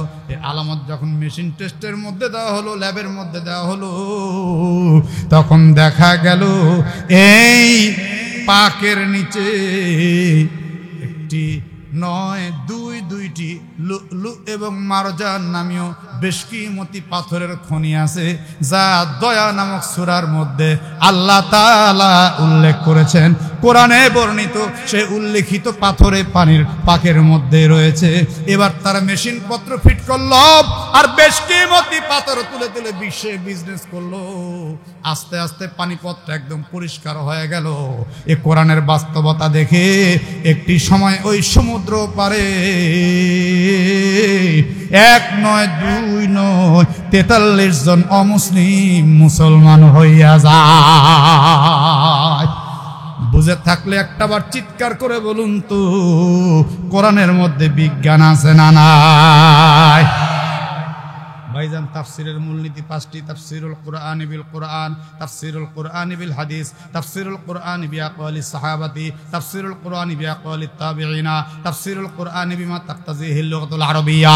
এই যে তাফসির করতে গেলে হাদিসের দরকার হয়, কথা কন না কেন? সে হাদিস তো বিজ্ঞান সম্মত কিনা? এই যে হালিমাতুস সাদিয়া মাদ্রাসার মধ্যে কোরআন হাদিস পড়ানো হয়, এটা কি অহেতুক না? এর ভিত্তি আছে। আজকের মাহফিল থেকে আমাদের মাথায় নিয়ে যেতে হবে একটা জানা হাদিস। আমি আপনাদের সবাইকে বলি, হাদিসটা আপনারা সবাই জানেন। বলেন তো, আল্লাহর রাসূল যে জানাইছেন স্বর্ণ পুরুষের জন্য হালাল না হারাম? আস্তে বলেন কেন? তার মানে অনেকের গলা শোনার চেন আছে। এক আওয়াজে বলতে হবে, স্বর্ণ পুরুষের জন্য হালাল না হারাম? মহিলার জন্য হালাল। বলেন মহিলার জন্য। আজকে কি মহিলারা ওয়াজ শুনতেছে? আছে নাকি? মা বোন আছে? মাশাআল্লাহ, মা বোনেরা ভালো করে শোনেন। এখন ইসলাম বিদ্বেষী ধর্মাদ্রোহী এই শয়তানেরা বলছে একই স্বর্ণ মুসলমানের নবী পুরুষের জন্য হারাম করলেন আর মহিলার জন্য হালাল করলেন। এইটা তো মেনে নেওয়া যায় না। বৈষম্যতা থাকা যাবে? তারা একটা মিটিং কল করলো আমেরিকার মধ্যে। বিশ্বের বিভিন্ন দেশের বৈজ্ঞানিকরা আসলো, হোটেল বুকিং ছিল, হোটেলে প্রবেশ করলো। নির্দিষ্ট সময়ে সবাই সেমিনার কক্ষে চলে আসলো। প্রত্যেকের সামনে একটি করে ছোট টেবিল আর প্রত্যেকের সামনে আলাদা আলাদা ফাইল দেওয়া থাকলো। এই ফাইলের মধ্যে এজেন্ডা আলোচ্য বিষয় উল্লেখ করা আছে। 1 নম্বর আলোচ্য বিষয় ছিল আমার নবীর হাদিস নিয়ে। আল্লাহ নবী বলছেন পুরুষের জন্য স্বর্ণ হারাম আর মহিলার জন্য স্বর্ণ হালাল। এই যে কথাটা নিয়ে একটু সবাই চিন্তা করতে লাগলো। একটি পর্যায়ে ওই প্রধান অতিথি যে ছিল সে চলে আসলো। সবাই দাঁড়িয়ে গেল। লোকটা ছিল ইয়াহুদি লোকটা সবাইকে বলল, প্লিজ সিট ডাউন, সকলে বসে পড়ুন। সবাই যখন বসেছেন, এবার ওই প্রধান অতিথি বলছে, আজকের যে এজেন্ডাগুলো আলোচ্য বিষয়গুলো তা কি আপনারা দেখেছেন? সবাই বলে, জি স্যার আমরা দেখেছি। বলে 1 নম্বর এজেন্ডা কি? সবাই বলল, মুসলমানের নবী বলছেন স্বর্ণ পুরুষের জন্য হারাম আর নারীর জন্য হালাল। এইটা নিয়ে আমরা একটু গবেষণা করতে চাই। সঙ্গে সঙ্গে সে এত রাগ করেছে, থরথর করে কাঁপতে কাঁপতে দাঁড়িয়ে গেছে। চেহারা একদম রাগে লাল হয়ে গেছে, ফ্যাকাশে হয়ে গেছে। গর্জন করে করে বলছে, ওই নোংরা মুহাম্মাদের কথা নিয়ে আবার গবেষণা করতে হবে? ওই নোংরা লোকটাকে নিয়ে গবেষণা করার কোনো সময় নাই। নবীর উম্মত যারা আছেন, একটা লোক জবান বন্ধ রাখবেন না। একটু চিৎকার করে বলুন তো, আমার নবীজির চরিত্রের মধ্যে কোনো ঝামেলা ছিল? যারা নবীকে ভালোবাসেন জবান খুললেন না, আল্লাহর ফেরেশতারা সাক্ষী, এক আওয়াজে বলেন আমার নবীর চরিত্রে কোনো সমস্যা আছে? ইনিয়ে বিনিয়ে কোরআন নিয়ে বাজে মন্তব্য করেছে, আমার নবী নিয়ে বাজে মন্তব্য করেছে। আর আমরা যদি নবীর ইজ্জত রক্ষার্থে একটু আন্দোলন করেছি, আমাদের হাতে হ্যান্ডকাপ লাগিয়েছে। কথা বলেন না কেন, ঠিক কিনা? আমরা হুঁশিয়ার করতে চাই, আগামীতে এই বাংলাদেশে আর কোন হারামজাদা যদি কোরআন নিয়ে, ইসলাম নিয়ে, আমার নবী নিয়ে বাজে মন্তব্য করে, এই মাটিতে তাকে একদম পুঁতে ফেলে দেওয়া হবে, পুঁতে ফেলে দেওয়া হবে। অত সহজ না। আমার মাকে গালি দাও, মানতে পারবো, মানিয়ে নিব। বাবাকে গালি দাও, অনেকটাই মানিয়ে নিব, কিন্তু আমার নবীকে গালি দিও না, আমার কলিজা ফেটে রক্তক্ষরণ হয়, মানতে পারবো না, আমি মানতে পারবো না। আপনারা কি পারবেন? অসম্ভব ব্যাপার। এই শয়তান বলছে মুহাম্মদ ছিল একটা চরিত্রহীন মানুষ। আরে নাউজুবিল্লাহ বলেন না কেন? এই লোকটাকে নিয়ে আমি কিসের গবেষণা করব? রাগে ক্ষোভে বললো আজকে এই মুহূর্তে তোমাদের সেমিনার ক্যান্সেল, পরবর্তী ডেট আবার তোমাদেরকে জানিয়ে দেওয়া হবে। আমি আজকে স্বাভাবিক অবস্থার মধ্যে নাই, তোমরা আসবা, এসে আমাদের তখন সেমিনারে আলোচনা হবে। একটি পর্যায়ে সবাই উঠবে ভাব, এমন সময় আলজেরিয়ার একজন মুসলিম বিজ্ঞানী দাঁড়িয়ে বলল, প্লিজ ডোন্ট মাইন্ড স্যার, যদি কোনো কিছু মনে না করেন, অনুমতি দিলে আমি একটা কথা বলতে চাই। বলে কি বলবা? তুমি কি মুসলমান সেটা আগে বলো। বলে জি স্যার, আমার বাড়ি আলজেরিয়া, আমি মুসলিম হিসাবে নিজেকে ধন্য মনে করছি। আলহামদুলিল্লাহ বলে না কেন? আলহামদুলিল্লাহ। কি আমরা মুসলমান, আমরা ধন্য না? কোন হিন্দু বৌদ্ধ ইহুদির ঘরে যদি আমাদের জন্ম হতো তাহলে অবস্থাটা কি হতো? একটু আওয়াজ করে সকলে বলেন না ভাই আলহামদুলিল্লাহ। বলে কি বলবা? তুমি কি বলবা? তুমি তো মুসলিম। বলে স্যার, আমরা বিজ্ঞানী, আমাদের একটা ধর্ম হলো কোনো কিছুকে শুনে আর আন্দাজি মুখের কথায় আমরা হটিয়ে দিতে পারি না। এটা নিয়ে প্র্যাকটিক্যাল না করে আমরা যদি এই কথাটা থেকে সরে যাই, তাহলে বিশ্ব থেকে আমাদেরকে ধিক্কার দিবে, থুতু দিবে। মারহাবা কর। কঠিন একটা যুক্তি দিছে না? তখন সে রাগত স্বরে বলছে, এই মুহাম্মাদের এই স্বর্ণ নিয়ে কিসের গবেষণা, কি আছে এর মধ্যে? বলে স্যার, অনলি 7 days, মাত্র 7 দিন আপনি আমাকে একটু সুযোগ দেন, আমি ইনশাআল্লাহ আগামী 7 দিন পরে এই দিনে এই জায়গায় আমি আমার নবীর কথা বিজ্ঞান দিয়ে প্রমাণ করে দিব। সঙ্গে সঙ্গে এই ইহুদি বলছে, 7 দিন পরে যদি তুই তোর নবীর কথাটা বিজ্ঞান দিয়ে প্রমাণ করতে না পারিস, তাহলে কিন্তু তোর মৃত্যুদণ্ড। মুস্কি হাসতে হাসতে মুসলিম বিজ্ঞানী বলে, মৃত্যুদণ্ড তো দূরের কথা, আমাকে যদি টুকরো টুকরো করে ফেলা হয় তাও আমি ধন্য। একটা জীবন নবীর জন্য নয়, আমি যদি আমার নবীর জন্য হাজার হাজার বার জীবন দিতে পারতাম তাও নিজেকে ধন্য মনে করতাম। বলে দেখবো তোর চাপার জোর, যাও যাও সবাই এখন চলে যাও। এই মুসলিম বিজ্ঞানী হোটেলে আসলেন, কাগজপত্র সব রাখলেন, গোসল করলেন, সুন্দর মতো পবিত্রতা অর্জন করে 2 রাকাত নামাজ পড়ে চোখের পানি ছেড়ে কাঁদলেন। কাঁদতে কাঁদতে বললেন, আল্লাহ গো, আমি আমার কৃতিত্ব অর্জনের জন্য নয়, বরং আমি আমার নবীর সম্মানকে রক্ষার জন্য যে চ্যালেঞ্জিংয়ে নামলাম, আল্লাহ তুমি আমাকে সাহায্য করো, আল্লাহ তুমি আমাকে সাহায্য করো। একটু কি আওয়াজ করে বলা যাবে একমাত্র সাহায্য করার মালিক কে? সম্মানিত উপস্থিতি, মোনাজাত দিয়া এবার এই মানুষটা চলে গেল আমেরিকার গহীন জঙ্গলের মধ্যে। 2 জন লোককে ভাড়া করে নিয়ে আমেরিকার গহীন জঙ্গলের মধ্যে গিয়ে একটি পর্যায়ে 2টা বানর ধরলো, একটা নর আর একটা নারী। 2টা বানর ধরে খাঁচার মধ্যে পুরে নিয়ে তার হোটেলের রুমের মধ্যে নিয়ে চলে আসলো। একটা একটা করে বানরের মাথা অপারেশন করলো, মাথার মধ্যে 1 টুকরা করে স্বর্ণ দিয়ে তারপরে সেলাই করে ব্যান্ডেজ করে দিল। পর্যাপ্ত খাবার তাদেরকে দিতে থাকলো। 1 দিন 2 দিন 3 দিন যখন চলে যাচ্ছিল, ধীরে ধীরে দেখা গেল পুরো পুরুষ বানরটি আস্তে আস্তে আস্তে আস্তে একটু করে ঝিমিয়ে যাচ্ছে, আর নারী বানরটিটা আস্তে আস্তে আস্তে আস্তে একটু করে তেজস্বী হয়ে যাচ্ছে। এ অবস্থায় যখন দিন রাতিপাত হতে লাগলো, মুসলিম বিজ্ঞানীর মুখের মধ্যে হাসি ফুটতে লাগলো। কাজ মনে হয় হবে, কাজ মনে হয় হবে। সপ্তম দিনে গিয়ে দেখা গেল কি আশ্চর্য, কি আশ্চর্য, এই পুরুষ বানরটা একদম যেখানে বসতেছে ওখানে শুধু ঝিম পারতেছে, আর মহিলা বানরটা একদম তেজস্বী, খুব লাফঝাপ লাফঝাপ করতেছে। স্বাস্থ্যটা মনে হয় একটু ভালো ভালো দেখা যায়। আল্লাহর বান্দা মুসলিম বিজ্ঞানী চোখের পানি ছেড়ে একদম জমিনে সেজদায় পড়ে গেছে। সেজদায় পড়ে ডাক দেয়া বলেন, আল্লাহ গো, আমি এই মুহূর্তে দেখতে পাচ্ছি আমার নবীর সম্মানকে তুমি উঁচু করে দিয়েছো। কিন্তু কিভাবে হলো সেইটা? দুই বানরের শরীর থেকে আলাদা আলাদা করে হরমোন নেওয়া হলো, ল্যাব টেস্ট করা হলো। হরমোন টেস্টের পরে রিপোর্ট আসলো সে একদম 100তে 100 ফাইনাল হয়ে গেল। প্রত্যেকটা বিজ্ঞানীর জন্য আলাদা আলাদা করি ফাইল তৈরি করা হলো।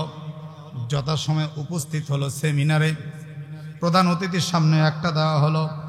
যার যার মতো সবাই দেখে চোখ তো চরক গাছে, কি দেখতে পাচ্ছে, আজীব এক গবেষণা থিসিস।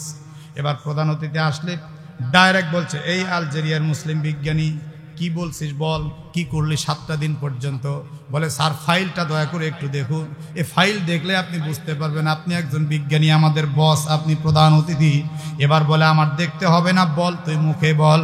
বলে, স্যার যেহেতু আপনি বলছেন আপনার অনুমতি সাপেক্ষে আমি শুরু করলাম। এই যে আমার হাতের মধ্যে প্রথমটা দেখতে পাচ্ছেন, এটা হলো পুরুষ বানরের শরীরের একটু হরমোন নিয়ে টেস্ট করেছি। বানর নিয়ে সরাসরি তার মাথার মধ্যে স্বর্ণের টুকরা দিয়েছি যাতে ডাইরেক্ট আঘাত হইতে পারে, সময় যাতে কম লাগে। প্রধান অতিথি সাহেব, আমি কিন্তু সাকসেস হয়েছি, আমার নবীর ইজ্জত সমুন্নত হয়েছে। এখানে দেখা যাচ্ছে পুরুষ দেহের মধ্যে যে হরমোন আছে, এই হরমোনের সঙ্গে যদি স্বর্ণ নামীয় ধাতব দ্রব্যটা টাচ করে তাহলে পুরুষের ক্ষতি হবে। প্রত্যেকটা মানুষের চামড়ার নিচে সাদা টিস্যু আছে। মানুষ যখন স্বর্ণ ব্যবহার করে তখন ঘর্ষণ খাইতে খাইতে এই দেহের ছিদ্রপথ দিয়ে ওই স্বর্ণ নামীয় ধাতব দ্রব্যটা তার হরমোনের সঙ্গে গিয়ে ঘর্ষণ খায়, ধাক্কা খায়। আল্লাহর হাবিব জানিয়ে দিলেন, এই স্বর্ণ পুরুষের জৈবিক চাহিদাকে কমিয়ে দেয়। বিজ্ঞান দিয়েও প্রমাণ হয়ে গেল হুজুর, আমরাও দেখতে পাচ্ছি, আপনিও দেখে নেন। পুরুষকে আল্লাহর রসুল স্বর্ণ হারাম করেননি এমনি এমনি নয়, স্বর্ণ হারাম করেছেন তার কারণ হলো স্বর্ণ ব্যবহার করলে তার যৌন উত্তেজনা কমতে থাকবে।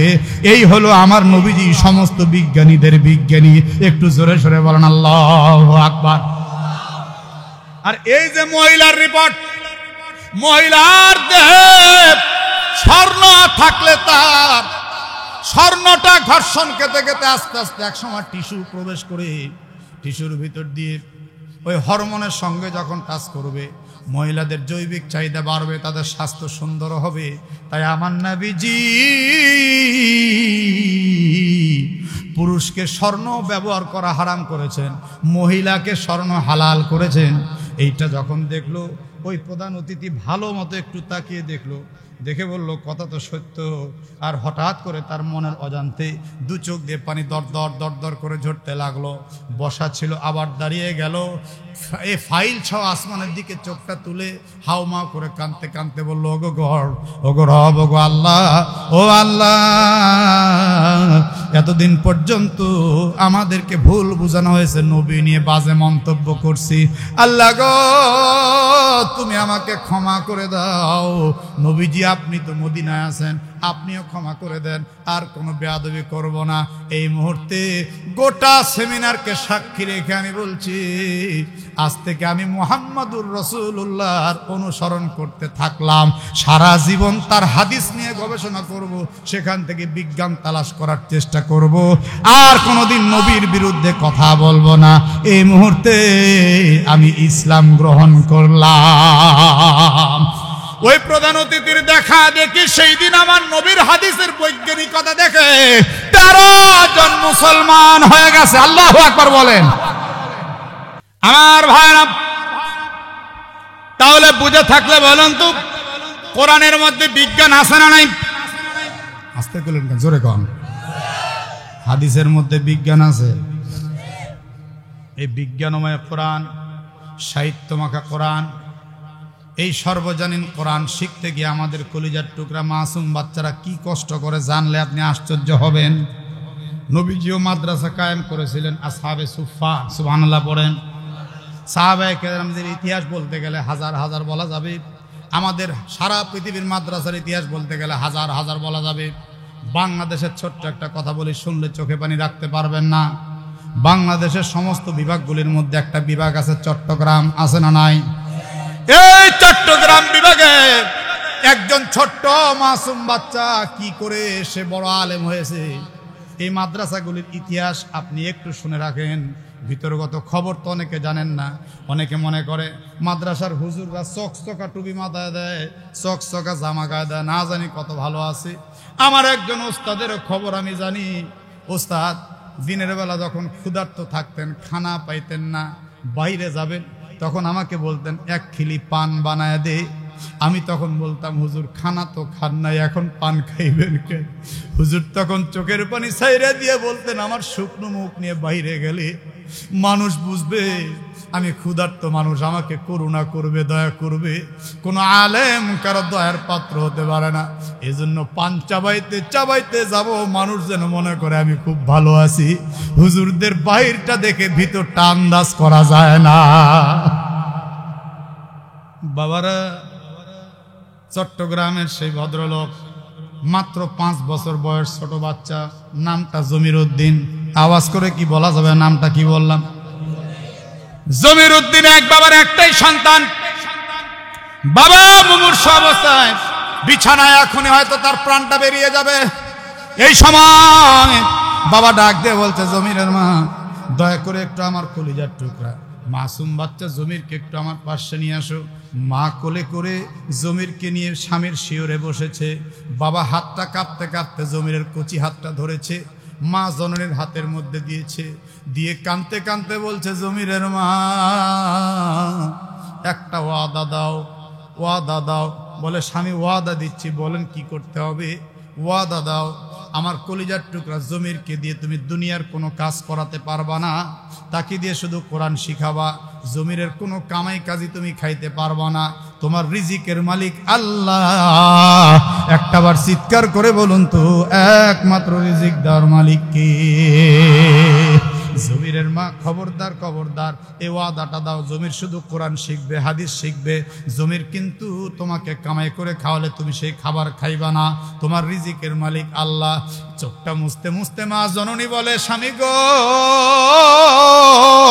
ওয়াদা দিলাম, আমি ওয়াদা দিলাম আপনাকে ছুঁয়ে ওয়াদা দিলাম, আমার সন্তানের কচি হাতটা আমার হাতের মধ্যে নিয়ে ওয়াদা দিলাম, জীবনেও কোনোদিন আমার জমিরের কামাই খাবো না, আমি কিন্তু শুধুমাত্র তাকে কোরআন শিক্ষাই করাবো। এবার জমিরের বাবা কাঁদতে কাঁদতে বলে জমিরের মা, আমার কলিজার টুকরা সন্তান যখন কোরআনুল কারীম তেলাওয়াত করবে, আমি বাবা মরেও শান্তি পাবো, কবর থেকে আল্লাহ আমাকে শান্তি দান করে দিবে। দেখতে দেখতে স্বামী মারা গেলেন, তার কবরস্থ কমপ্লিট হয়ে গেল। মা শোকে মহাসাগরে ডুবে গেল। একদিন, 2 দিন, 5 দিন করতে করতে হঠাৎ একদিন মায়ের মনে পড়েছে, আমার স্বামীর কাছে আমি ওয়াদাবদ্ধ, জমিরকে একটু মাদ্রাসায় ভর্তি করাতে হবে। কোলে করে নিয়ে জমিরকে চট্টগ্রামের বড় মাদ্রাসায় নিয়ে গেলেন। মোহতামিম সাহেব হুজুর বলে কি চাই? বলে হুজুর এই সন্তানটাকে ভর্তি করতে চাই, ভর্তির ফি দেন। হুজুর গো, ভর্তির ফি কোত্থেকে দিব? আমার কলিজার টুকরা সন্তানের বাবা নাই, এই সন্তানটা ইয়াতীম।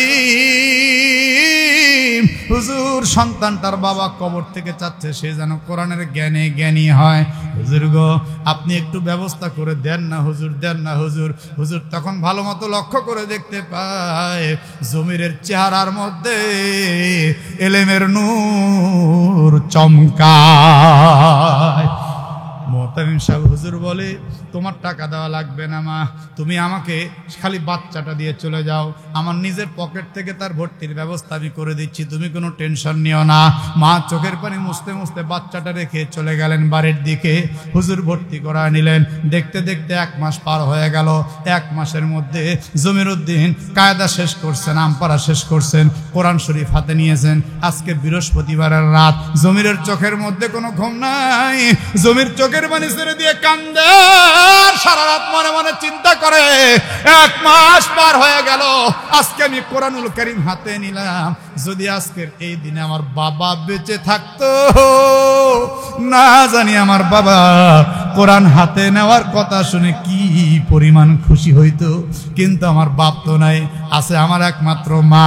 1 মাস হলো আমি আমার জনম দুঃখিনী মাকে চোখে দেখলাম না, আমার মাকে একটু দেখতে হবে। 1 মাস পর আমি আমার মাকে একটু দেখতে যাব। দেখবেন যারা বিদেশ আছে, বিদেশ থেকে থেকে থেকে থেকে মোবাইলে টেলিফোন করে, ভিডিও কল দেয়, হোয়াটসঅ্যাপে, ইমোতে, মেসেঞ্জারে ভিডিও কল দেয়, আর নিজের মাকে দেখে হাউমাউ করে কাঁদতে থাকে, ডুকরে ডুকরে কাঁদতে থাকে।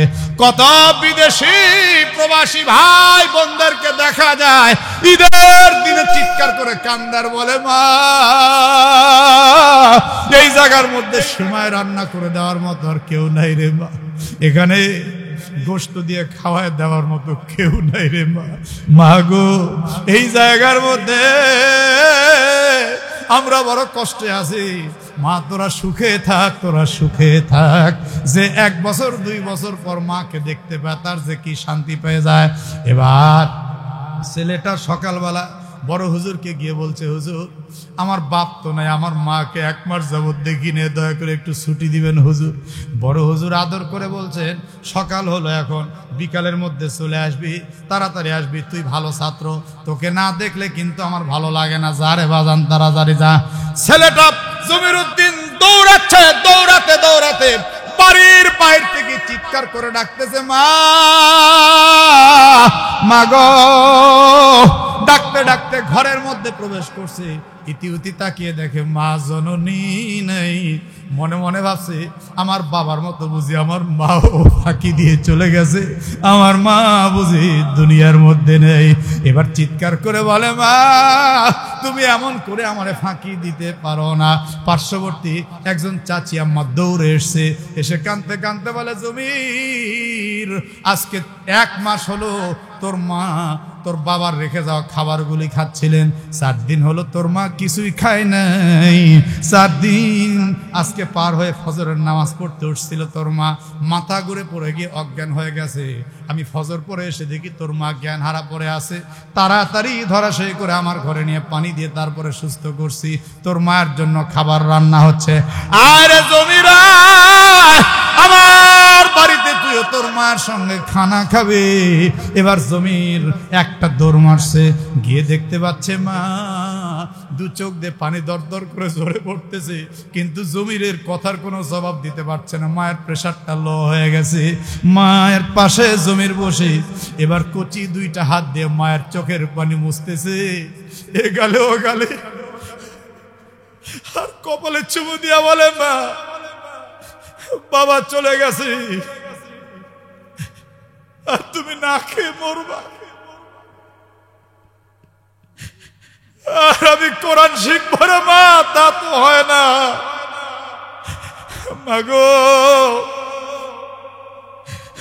মা, তুমি একটু সবর করো, দেখি আমি কি করতে পারি। বলে জমিরুদ্দিন একটা দৌড় মারছে, দৌড় দিয়ে চট্টগ্রামের টার্মিনালের গেটে দাঁড়িয়ে গেছে, চিৎকার করে চোখের পানি ছেড়ে দিয়ে কান্দার বলে, কে আছো? আমি ছোট্ট বলে অবহেলা করো না, তোমাদের হালকা হালকা বোঝাগুলো আমার মাথায় চাপায়া দাও। আমি আমার মায়ের জন্য আজকে কুলি হয়ে গেছি। আমার মা 4 দিন যাবত কিছু খায় নাই, আমি আমার মায়ের মুখে একটু হাসি ফুটাইতে চাই। কেউ অবহেলা করে তার মাথায় বোঝা যায় না, ছোট্ট বাচ্চা। একজন ভদ্রলোক 5 কেজি ওজনের একটা ব্যাগ তার মাথার মধ্যে আলতো করে দিছি। এই ব্যাগটা নিয়ে জমিরুদ্দিন গন্তব্যে পৌঁছায় দিলে ভদ্রলোক 50 টাকার একটা নোট দিছে। বলে আমাকে আপনি কাঙ্গাল মনে করেন না, আমি কিন্তু কারো করুণার পাত্র হতে চাই না, বরং এই মুহূর্তে আমি কিন্তু যা উপযুক্ত পারিশ্রমিক পাবো তাই চাই। এবার সারা না টানা যাই হয়, ভদ্রলোক তাই দিলেন। আর মনে মনে চিন্তা করলেন, এটা তো বড় ধরনের ঘরের সন্তান রে, সর্বনাশ, 50 টাকা দিলাম, নিল না। এক পর্যায়ে দেখতে দেখতে সারাদিন জমিরুদ্দিন কুলিগিরি করে 2.5-3 টাকা যা কামাই করলেন, দিন শেষে মায়ের জন্য চাল ডাল তেল নুন সব বাজার করে নিয়ে আসলেন। বাজার করে নিয়ে এসে মায়ের কোলের মধ্যে বসে উল্টো ভাবে হাত দিয়ে আলিঙ্গন করে মাকে গেলে ওখানে চুমু দিয়ে বলে, মা যা বাজার করে দিয়ে গেছি, ও মা এটা দিয়া তুমি সারা সপ্তাহ খেলেও ফুরাবে না। আমি নিয়াত করছি সপ্তাহে 6 দিন কোরআন শিখবো, আর 1 দিন আমি কুলিগিরি করে তোমার মুখে হাসি ফোটাবো। মা তখন মুস্কি হাসতে হাসতে বুকে জড়িয়ে বলে, সোনার ময়না পাখিটা, বুঝিস না কেন, আমি তোর মরা বাবার হাতে হাত দিয়ে ওয়াদা করেছি, আমি কিন্তু তোর কাছে দুনিয়ার কোনো কামাই খাইতে পারবো না। ছোট্ট বাচ্চা বুঝে না, মনে করেছে আমার মা বুঝি অল্পতে সন্তুষ্ট হন নাই। এবার সে মায়ের কাছ থেকে এক দৌড় দিয়ে চলে গেল চট্টগ্রামের মিল কল কারখানায় ঘুরতে লাগলো। ঘুরতে ঘুরতে এক জায়গায় একটা চাকরি পেল, পিয়নের চাকরি। এক টেবিলের ফাইল আর এক টেবিলে নিতে হবে, চা বয়ে দিতে হবে, এই কামটা সে করে। আর মিল মসজিদে 5 ওয়াক্ত নামাজ আদায় করে। মিল মসজিদের ইমাম সাহেব নিজের সন্তানের মতো তাকে বুকে আগলে নিয়ে রাখতে চায়, সে 5 ওয়াক্ত নামাজ পড়ে। এটা দেখে মিল মসজিদের ইমাম সাহেব আবেগ আপ্লুত হয়ে পড়েছে, মাদ্রাসার ছাত্র সে। এরপরে দেখতে দেখতে 28 দিন পার হয়ে গেল তার চাকরির বয়স। 28 দিনের মাথায় পিয়ন একটা চিঠি দিয়ে গেল, তার মায়ের হাতের চিঠি। চিঠিটা পড়ে জমিরুদ্দিন হাউমা করে কান্দার বলে, মা তুই বুঝলি না রে, মা তুই বুঝলি না, তুই আমারে বুঝলি না। চিঠিটা বুকের মধ্যে ধরে নিয়ে জমিরুদ্দিন রাত্রিবেলা ঘুমায় গেছে, কিন্তু ঘুম ধরে না। হঠাৎ তার চোখটা লাগছে, আর ঘুমের ঘরে দেখতে পায় এক ভয়ঙ্কর স্বপ্ন। এই স্বপ্ন দেখে জমিরুদ্দিন মা বলে একটা চিৎকার দিয়ে উঠছে, আর তার ঘুম ধরে না। ফজরের নামাজ মসজিদে পড়তে গেছে চিঠি সহকারে, মসজিদে ফজরের নামাজটা পড়লেন।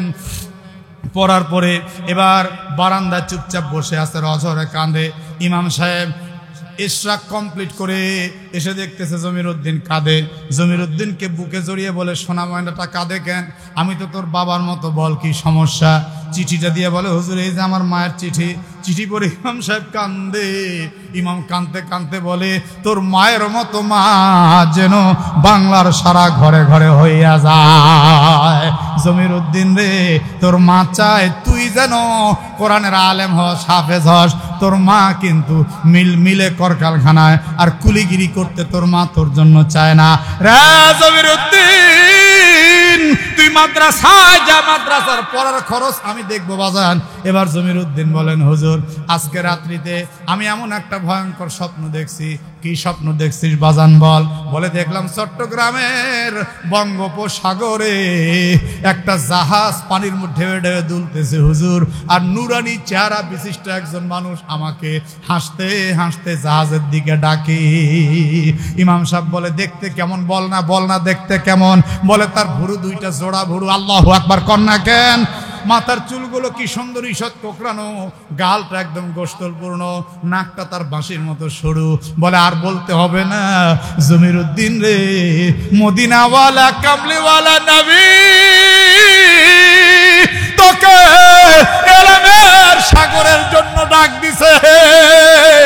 জমিরুদ্দিন রে, যা যা তুই দেওবন্দ মাদ্রাসায় চলে যা, আমি জাহাজের টিকিট কেটে দিচ্ছি, এই মাসের বেতন তুলে আমি তোর মায়ের হাতে পৌঁছে দিব। বলে, হুজুর আমার মা একা একা কেমনে থাকবে। কই, এই আশা করলে তুই নবীর ডাকের সাড়া দিতে পারবি না। জমিরুদ্দিন জাহাজে উঠে রওনা দিল ভারতবর্ষে দেওবন্দ মাদ্রাসার দিকে। আর এই দিক দিয়া মাসের বেতন তুলে ইমাম সাহেব হুজুর মা জননীর হাতের মধ্যে যখন পৌঁছে দিয়েছে, মা জননী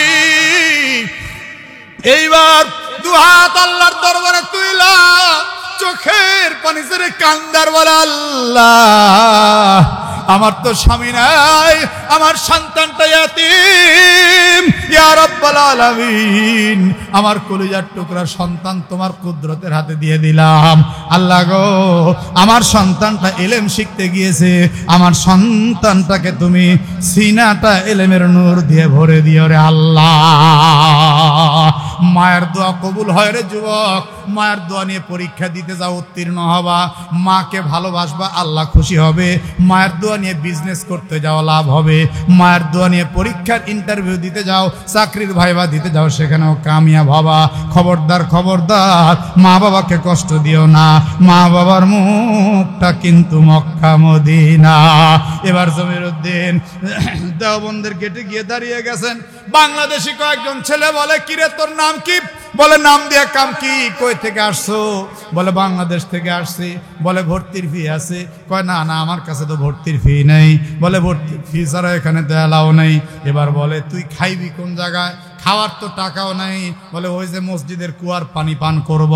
এবার বলে তোর তো বেডপত্রও নাই, ঘুম লাগলে ঘুমাবি কোন জায়গায়? বলে ওই যে মসজিদের মধ্যে ঘুমাবো। সবাই টিটকারি করতে লাগলো। দেখতে দেখতে একদিন, 2 দিন, 3 দিন চলে গেল। তৃতীয় দিন রাত পার হইয়া যখন যায় না, তৃতীয় দিন পার হয়ে যখন রাত এসেছে, মাদ্রাসার মুহতামিম মাওলানা মাহমুদ হাসান সাহেব স্বপ্নের মধ্যে দেখতে পায়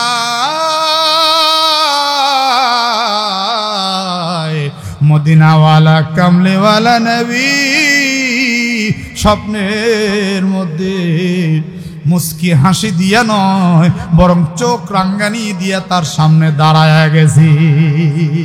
ধমক দিয়া বলে, কিরে মাহমুদ, কিসের মাদ্রাসা চালাও? আজকে 3 দিন পর্যন্ত বাংলাদেশ থেকে আমার মেহমান আসছে, তার কোনো খবর নাই। আল্লাহু আকবার! আজকে 3 দিন পর্যন্ত আমার মেহমান কষ্ট পায়, তুমি আরামে ঘুমাও। এই ধমক দেওয়ার পর ঘুমটা ভেঙে গেল। এবার তিনি উঠে ওযু করে 2 রাকাত নামাজ পড়ে তারপরে আবার ডান কাতে শুইলেন। নবী আবার ধমক দিয়ে বলে, আবার তুমি ঘুমাইতেছ, আমার মেহমানের খবর নাও, সে ক্ষুধায় কষ্ট পাচ্ছে। এবার হযরতে মাওলানা মাহমুদ নবীর কথায় তাড়াতাড়ি উঠলেন আর বেল পিটিয়ে দিলেন, মাদ্রাসার বেল। বেল পিটানোর সঙ্গে সঙ্গে বাচ্চারা, ছাত্ররা সবাই যে যেখানে ছিল ঘুম থেকে উঠে দৌড় মারছে মসজিদে। গিয়ে দেখে আল্লাহর ওলি মাদ্রাসার বড় হুজুর, তিনি মসজিদের মেহরাবে ওই মিম্বারে বসে বসে রুমাল মুড়ি দিয়ে হাওমা করে শিশু বাচ্চার মতো কাঁদতেছে। একজন বড় ছাত্র সাহস করে বলে, হুজুর ফজরের সময়ও না, এই গভীর রাত্রে আপনি বেল পিটিয়ে দিলেন, এসে দেখছি আপনি কাঁদেন, হুজুর কিছুই তো বলেন না। হুজুর তখন কাঁদতে কাঁদতে বলে, বাজান কি আর বলবো, মদিনাওয়ালা নবী আমাকে ধমক দিছে রে বাজান, আমার বুঝি কপালটা পুড়ে গেছে রে বাজান। তোরা একটু আমাকে সহযোগিতা কর, তোদের মধ্যে নবীর মেহমানকে আসা জমিরউদ্দিন নাম একটু দাঁড়ায় যাও। জমিরউদ্দিন মাথা নিচু করে চোখের পানি ছেড়ে দিয়ে এমন মনে মনে আল্লাহকে ডাক দিয়ে বলেন, আল্লাহ গো, এই বুঝে আমি ধরা পড়ে গেলাম, বিনা অনুমতিতে 3 দিন মাদ্রাসার মসজিদে থাকলাম, কুয়ার পানি খাইলাম, আল্লাহ আমি তো ভর্তিও হই না, আল্লাহ তুমি আমাকে রক্ষা করো। হুজুর তখন কাঁদতে কাঁদতে বললেন, বাজান তুই দেরি করিস না, দাঁড়া, তুই বাংলাদেশি, বাংলাদেশ থেকে এসেছিস, মদিনার নবী সব জানায় দিছে, সব জানায় দিছে। তোর বয়স মাত্র 5 বছর, তোর বাপ কবর থেকে চাচ্ছে তুই কোরআনের জ্ঞানী জ্ঞানী হ। তোর মা বাংলাদেশ থেকে কান্দে, আজকে 3 দিন পর্যন্ত তুই এসেছিস, বাজান তুই একটু দাঁড়া, বাজান তুই একটু দাঁড়া। আসামির মতো চোখের পানি ছাড়তে ছাড়তে জমিরউদ্দিন হাত জোর করে দাঁড়িয়ে কাঁদতে কাঁদতে বলেন, হুজুর গো, আমি অপরাধী আসামি জমির। হুজুর তখন বলে, না রে বাজান না, তুই অপরাধী না, তোর জন্য ছাত্র পেয়ে আমার কপালখানা ধন্য, তোর জন্য আজকে আমি আমার রাসূলকে স্বপ্নে দেখেছি, আয় আয় তুই আমার বুকে আয়। আরে কলিজার টুকরা মাসুম বাচ্চাটা হেঁটে হেঁটে হুজুরের কাছে আসছে। হুজুরের উপরে বসে বুকের মধ্যে জড়িয়ে বলে, সোনার ময়না পাখিটা, আজকে 3 দিন পর্যন্ত আসছো, আমার কাছে কেন আসো নাই? হাজার হাজার বাচ্চাদের মধ্যে আমি তোমার খবর রাখতে পারি না, তুমি আমারে মাফ করে দাও বাজার, বাজার আজকে 3 দিন পর্যন্ত তুমি কি খাইছো একটু বলো রে। ঠোঁটের মধ্যে মুস্কি হাসি, চোখের মধ্যে পানি নিয়ে বলে হুজুর এই যে মসজিদের কুয়ার পানি পান করেছি, ছাত্ররাও কান্দে, হুজুরও কান্দে, দিনের মধ্যে 2 বার 3 বার খাইলেও আমাদের ক্ষুধা লাগে। আর এতটুকু একটা বাচ্চা এই কুয়ার পানি খেয়ে কেমনে বেঁচে আছে, হায় হায় কয় কি। বাচ্চাটি তখন ঠোঁটে মুস্কি হাসি টেনে বলে হুজুর আসলে ব্যাপার হলো আমি যখন কুয়ার পানি পান করি পরবর্তী 24 ঘন্টা পর্যন্ত আমার ক্ষুধাও লাগে না, তৃষ্ণাও লাগে না। তখন বলে বাজান এবার তুমি বলো, তোমার তো বেড পত্র নাই, তুমি ঘুমাইলা কোন জায়গায়? কনকনে শীতের মধ্যে কাঁদতে কাঁদতে বলে হুজুর এশার নামাজটা কমপ্লিট করে কুয়ার একটু পানি পান করে মসজিদের দেয়ালের সঙ্গে যখন পিঠটা লাগিয়ে দিতাম, কে যেন মনে হয় আমাকে লেপ্ত শোক দিয়ে জড়ায় ধরতো, আমার চোখটা লেগে আসতো, আমি কিছুই বুঝতে পারতাম না। ফজরের আজান হইলে তখন আমি জাগা পাইতাম।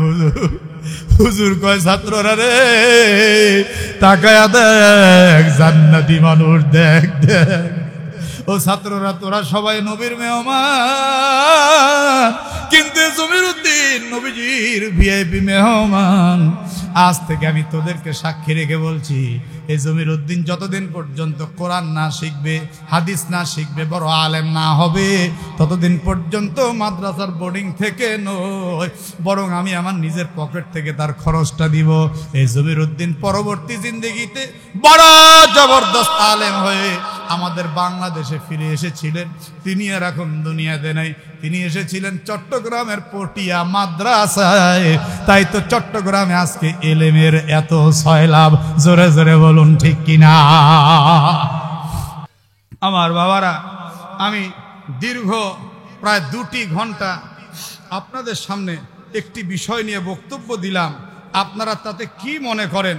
আপনাদের হালিমা সাদিয়া মাদ্রাসার বদৌলতে পুরা এলাকাটা এলেমের রঙে রঙিন হয়ে যাক, এলেম ওয়ালা হয়ে যাক, মা হয়ে যাক হযরতে ফাতেমার মতো, মা গুলি হয়ে যাক হযরতে খাদিজার মতো, মা গুলি হয়ে যাক হযরতে ফাতেমার মতো, সন্তানগুলি হয়ে যাক হাসান হুসাইনের মতো, পিতাগুলি হয়ে যাক হযরতে আলীর মতো। এটা কি আপনারা চান না? কথা বলেন না, চান না? চান না?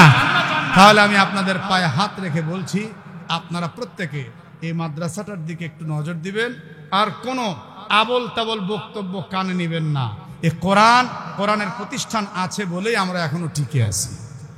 কথা বলুন, কথা বলুন। কোরআন ওয়ালাদের জন্য, আল্লাহ ওয়ালাদের জন্য আল্লাহ এখনো দুনিয়া ঠিক আছে। আলহামদুলিল্লাহি রাব্বিল আলামিন। আমিন আমিন। আসসালাতু ওয়াসসালামু আলা সাইয়্যিদিল আমবিয়াই ওয়াল মুরসালিন ওয়া আলা আলিহি ওয়া আসহাবিহি আজমাইন। রব্বানা ইয়া রব্বানা ইয়া রব্বানা মাফ করো তুম জিंदगी के तमाम गुनाह, हर घड़ी देने के वो तैयार है, जो न मांगे उससे तू बेजार है। दुनियादारी नहीं हमको जरूरत, गुलाम अपना बना ले ऐ खुदा हम। রব্বুল আলামিন, বুক ভরা আশা নিয়ে আপনার রহমতের দরওয়াজায় দুখানি করে হাত উত্তোলন করেছি। মেহেরবানি করে আমাদের জীবনের সব গুনাহগুলো ক্ষমা করে দেন ইয়া রব্বুল আলামিন। এই গভীর রাত পর্যন্ত আরামের ঘুমকে হারাম করে যারা কোরআনের ভালোবাসায় বসে থাকতে পারে, কেন গো তাদেরকে আপনি ক্ষমা করবেন না? পর্দার আড়ালে আমার যে সমস্ত মা বোনেরা রয়েছেন, আবেদা, সালেহা, তাহেরা, জাহেদা, স্বামী ভক্তা, পর্দানিশী কবুল করেন। নারী পুরুষ নির্বিশেষে আজকে যে যত কিছু দান করেছেন, প্রত্যেকের দানের বদৌলতে অসংখ্য অগণিত নেকি দান করেন। কিয়ামতের ময়দানে উহুদ পর্বত সম নাজাত দিয়ে জান্নাতের পারমিশন দিয়েন আল্লাহ রব্বুল আলামিন। আজকের মাহফিলের দুইজন সভাপতি, প্রধান অতিথি, যত মেহমান বৃন্দ রয়েছিলেন সকলের সিনাকে আপনি আপনার ভয় দিয়ে ভরে দেন এবং সবাইকে আপনার নবীজির সুন্নাত তরিকা মোতাবেক চলার তৌফিক দান করে দেন আল্লাহ। ইয়া আল্লাহ, হালিমাতুস সাদিয়া মাদ্রাসাকে আপনি কিয়ামত পর্যন্ত কায়েম দায়েম করে দেন। বিশেষ করে এই হালিমাতুস সাদিয়া মাদ্রাসার জমিদাতা যারা, তাদের জন্য আপনি জান্নাতের জমি বরাদ্দ করে দেন। এই হালিমাতুস সাদিয়া মাদ্রাসার ছাত্রী যারা আছে, উস্তাদনি যারা আছে, তাদের সিনাগুলো এলেমের নূর দিয়ে ভরে দেন রে আমার আল্লাহ রব্বুল আলামিন।